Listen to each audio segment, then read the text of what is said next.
చక్కగా చేయరు. ఇలా మళ్ళొచ్చి ఏక్ మौका दो మళ్ళీ అడుక్కుంటారు ఓట్ली.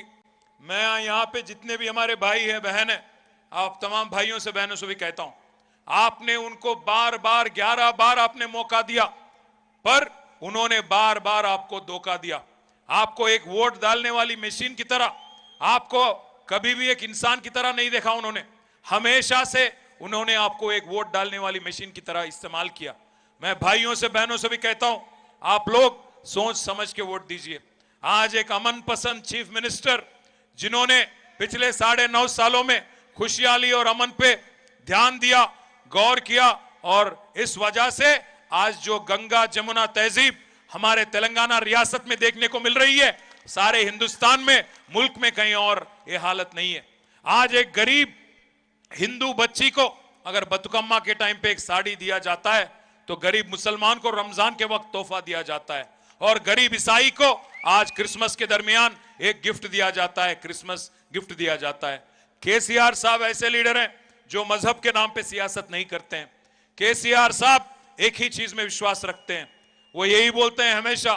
कभी मोहिउद्दीन मखदूम ने कहा था, हयात लेके चलो, कायनात लेके चलो, चले ते चलो, सारे जमाने को साथ लेके चलो। केसीआर ऐसे लीडर है जो मजहब के नाम पे सियासत कभी नहीं करते हैं। आज कुछ लोग आते हैं दिल्ली से, राहुल गांधी आते हैं, आके बोलते हैं केसीआर बीजेपी के साथ मिल गया, बीजेपी का बी टीम है। देखो भाई, देखो भाई, राहुल गांधी की ये आदत है, बंगाल जाता है, कोलकाता, वहां बोलता है दीदी जो है ममता बनर्जी बीजेपी का बी टीम है। फिर वहां से निकल के दिल्ली जाता है, दिल्ली जाके बोलता है अरविंद केजरीवाल बीजेपी का बी टीम है। वहां से गया फिर सीधा बेंगलोर, वहां जाके बोलता है कुमार स्वामी बीजेपी का बी टीम है, देवगौड़ा बीजेपी का बी टीम है, और यहां आके केसीआर को बोलता है बीजेपी का बी टीम। मैं आप तमाम भाइयों से बहनों से एक ही बात कहता हूं, पिछले 9.5 सालों में जिस कदर केसीआर साहब ने आपकी खिदमत की, जिस कदर हमारे बच्चों को तालीम देने के वास्ते आज 200 से ज्यादा टिमरिस के स्कूल खोले, हिंदुस्तान में, मुल्क में कहीं और ये हालत है क्या? आप देखिए क्या कोशिश कर रहे हैं हम लोग आपकी बच्चों की हिम्मत अफजाई की, अच्छा से अच्छा तालीम दिला के बच्चों को दुनिया से लड़ने की काबिलियत आप में दिलाने की कोशिश केसीआर साहब कर रहे हैं। मैं आप तमाम भाइयों से एक ही गुजारिश करता हूं, आपकी हिफाजत, आपकी इज्जत, आपकी आबरू वो हम पे छोड़िए। केसीआर पिछले 10 साल जैसे आपके बड़े भाई की तरह आपकी देखभाल किए हैं, आगे भी जाके वैसे ही रहेंगे, सेक्युलर रहेंगे, किसी भी हाल में बीजेपी के साथ कोई भी कदम पे बिल्कुल साथ नहीं चलेंगे। मैं आपसे फिर से कहता हूं, आज कुछ लोग आके आपको बार बार कहते हैं आप वोट दीजिए हमें, इसलिए क्योंकि वो बी टीम है। मैं पूछता हूं आपसे, आज 55 साल उनको मौका देने के बाद अगर मुसलमान गरीब है, अगर मुसलमान लाचार है, मुसलमानों में अगर पासमंदगी और है, कौन जिम्मेदार है इसका? 9 साल हुकूमत चलाने वाले केसीआर या 55 साल हुकूमत चलाने वाली कांग्रेस? आप सोच समझ के वोट दीजिए, जल्दबाजी में फैसला ना लीजिए, खौफ में डरा के, किसी और को दिखा के, किसी और को शैतान बता के आपको वोट हड़पना उन्होंने सीख लिया। ये वोट हड़पने वाली पार्टी जो है, 11 बार जिसको आपने मौका दिया उसने बार बार आपको धोखा दिया। फिर से मैं याद दिलाता हूं, आज पिछले 9.5 सालों में केसीआर साहब ने हर वो चीज की जो हिंदुस्तान में किसी चीफ मिनिस्टर ने नहीं किया।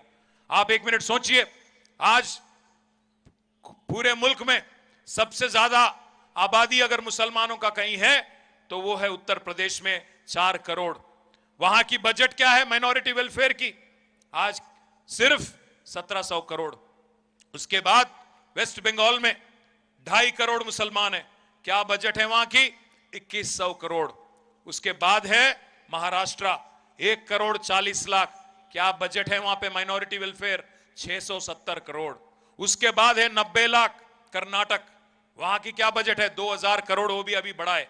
और यहां तेलंगाना में 50 लाख मुसलमान है और बजट है 2200 करोड़।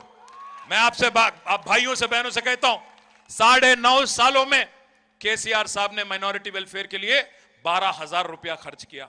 अगर बी टीम होते, किसी के इशारों पे चलने वाले होते, तो टिमरिस के 200 स्कूल खोलते क्या? टिमरिस के ही नहीं, 12,000 करोड़ आपके लिए शादी मुबारक हो या बाकी स्कीम हो, आपके लिए करते क्या, कर पाते क्या? आप सोचिए, संजीदगी से काम लीजिए, जल्दबाजी में बहकावे में आके बिल्कुल गलत फैसला नहीं लेना। जो केसीआर आपके साथ रहा 9.5 साल, जो केसीआर अमन पसंद चीफ मिनिस्टर है, जो केसीआर गंगा जमुना तहजीब को लेके हर जगह तेलंगाना का मिसाल देते हुए पूरे मुल्क में बात करते हैं, वैसे केसीआर का हिफाजत हम सबकी जिम्मेदारी है, हम सबकी आवाज है केसीआर। आज एक लौती आवाज है केसीआर तेलंगाना का। इस वास्ते नरेंद्र मोदी और राहुल गांधी दोनों को नापसंद है केसीआर। दोनों भी आते हैं यहां पे, मोदी जी आते हैं, आके कहते हैं केसीआर कांग्रेस के साथ मिल गया। राहुल गांधी आते हैं, बोलते हैं केसीआर बीजेपी के साथ मिल गया। मसला क्या है? मसला सिर्फ यही है, दोनों भी बहुत अच्छी तरह से जानते हैं, दो लीडर बहुत अच्छी तरह से जानते हैं, केसीआर को अगर आप शानदार जीत दिला दिए, 90-100 सीट दे दिए, 3 तारीख दिसंबर, केसीआर खामोश नहीं बैठेंगे। केसीआर घुस पड़ेंगे महाराष्ट्र में, केसीआर घुसेंगे कर्नाटक में और हराएंगे कांग्रेस और भाजपा को। उनकी डर वो है, उनकी खौफ वो है। उनका क्या है फिक्र बोले तो एक ही चीज, आप आपस में रहना, दोनों के बीच में रहना। जो भी लड़ाई है या तो मोदी या राहुल गांधी, दोनों के बीच में ही रहना, तीसरे को जगह नहीं देना, उन दोनों की समझौता है।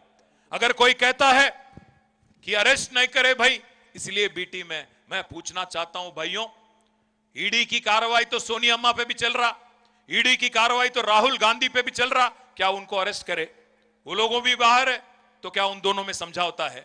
मैं पूछना चाहता हूं आपसे, संजीदगी से काम लीजिए, बहकावे में मां आइए। आज तमाम